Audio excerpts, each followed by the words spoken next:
प्रधानमंत्री नरेंद्र मोदी कल शाम देश के चीफ जस्टिस डीवाई चंद्रचूड़ के घर पर गणेश पूजा में शामिल हुए। प्रधानमंत्री मोदी ने सोशल मीडिया एक्स पर इसकी तस्वीरें शेयर की। प्रधानमंत्री मोदी ने चीफ जस्टिस और उनके परिवार के साथ भगवान गणेश की आरती की और इस दौरान प्रधानमंत्री मराठी पोशाक पहने हुए थे। प्रधानमंत्री मोदी के चीफ जस्टिस के घर जाने के बाद राजनीति भी तेज हो गई। विपक्ष ने कहा कि इससे अच्छा संदेश नहीं गया है।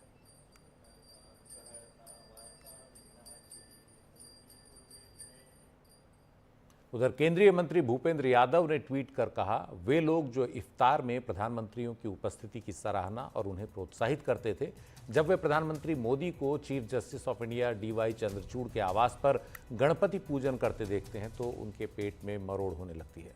भारत भर में करोड़ों भक्तों द्वारा पूजे जाने वाले देवताओं के सामने कार्यपालिका और न्यायपालिका की प्रार्थना भारतीय धर्मनिरपेक्षता की वास्तविक ताकत को दर्शाती है।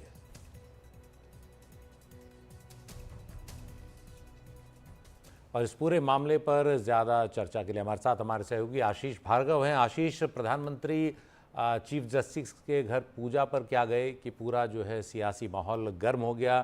क्या चर्चा है? जो कानूनी हलके हैं, न्यायपालिका से जुड़े लोग हैं, उनके बीच इस पूरे मुद्दे पर? देखिए, कुछ वकीलों ने नाराजगी जताई और कहा कि कंप्रोमाइज़ हो गया है, जुडिशरी का उनको दूर रहना चाहिए था, ये तमाम चीज़ें बात की हैं। लेकिन बहुत सारे लोग ऐसे भी हैं जो कह रहे हैं कि इसमें कोई गलत नहीं है, पहले से ऐसा होता आया। बहुत सारे ऐसे इंसिडेंट हैं, घटनाएं हैं जिसमें जो डिग्निटीज़ हैं, जो बड़े पदों पर बैठे व्यक्ति हैं, चाहे पीएम हो या मिनिस्टर्स हो, वो लोग मिलते जुलते रहते हैं। शादियों में एक दूसरे के यहाँ आना जाना रहता है, वो भी एक प्राइवेट फंक्शन है। तो प्योरली एक प्राइवेट और सोशल फंक्शन था, इसको आप जुडिशियल फंक्शन से नहीं देख सकते हैं। सुप्रीम कोर्ट के जो सूत्र है वो भी यही कह रहे हैं कि जो चीज़ पब्लिक डोमेन में है, इसका मतलब उसके पीछे मंशा जो है वो किसी तरह की गलत नहीं थी। कोई क्लोज डोर मीटिंग नहीं हुई है जिस पर आप सवाल उठाए जाएँ। एक घर में, एक प्राइवेट अपनी निजी लाइफ में चीफ जस्टिस साहब गोई के लिए जाने जाते हैं। एनडीटीवी के साथ, हमारे साथ ही इंटरव्यू में उन्होंने कहा था कि वो 25 साल से सोमवार के व्रत रखते हैं। तो ऐसे में हर व्यक्ति का अपना एक धर्म और आस्था की बात होती है और उनका ये कहना है कि इसको इसलिए क्यों कंट्रोवर्सी की जाए, सिर्फ इसलिए कि कोई व्यक्ति किसी को पूजा के लिए कोई किसी के घर जाए। अक्सर गणपति के विसर्जन में लोग एक दूसरे के घर जाया करते हैं।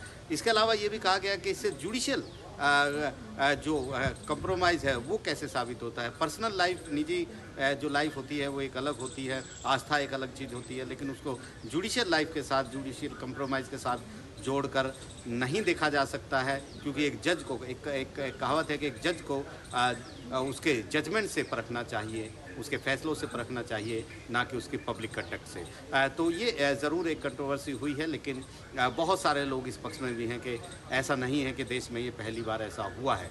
क्योंकि पब्लिक डोमेन में ये चीज़ है तो उनका ये भी कहना है कि कोई छुपाने वाली बात नहीं है। कंट्रोवर्सी जब एक क्लोज डोर मीटिंग होती इस तरीके की और वो बात फैल कर निकल कर आती तो लोग सवालिया निशान लगा सकते थे, सवाल पूछ सकते थे।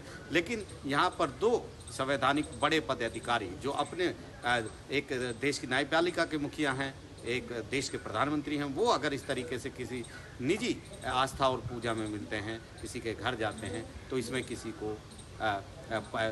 को ये सोचने की ज़रूरत नहीं है कि कंप्रोमाइज़ हो गया या सेपरेशन ऑफ पावर का वायलेशन हो गया है, ब्रीच हो गया है। प्योरली एक सोशल और प्राइवेट पूजा थी और इसी को लेकर फिलहाल जो है ये कंट्रोवर्सी भले ही हुई है, लेकिन ज़्यादातर लोग इसी पक्ष में हैं कि इस तरह का विवाद नहीं होना चाहिए था और कहीं ना कहीं हो सकता है कि किसी को जुडिशरी पर प्रेशर बनाने के लिए, दबाव बनाने के लिए इस तरह का कंट्रोवर्सी पैदा की गई है। जी, बहुत बहुत शुक्रिया आशीष, विस्तार से इस मामले पर जानकारी के लिए और इसका विश्लेषण करने के लिए। इसने निश्चित ही ये तस्वीर सियासी हलकों में जाने के बाद सियासत होनी ही थी, लेकिन अब इसको हर व्यक्ति अपने तरीके से देख रहा है। किसी का कहना है कि एक सामान्य शिष्टाचार का व्यवहार है और कोई इसके पीछे किसी तरह की कोई दूसरी मंशा भी देख रहा होगा। तो इस तरह के मसलों में इस तरह की बात सामने आती है।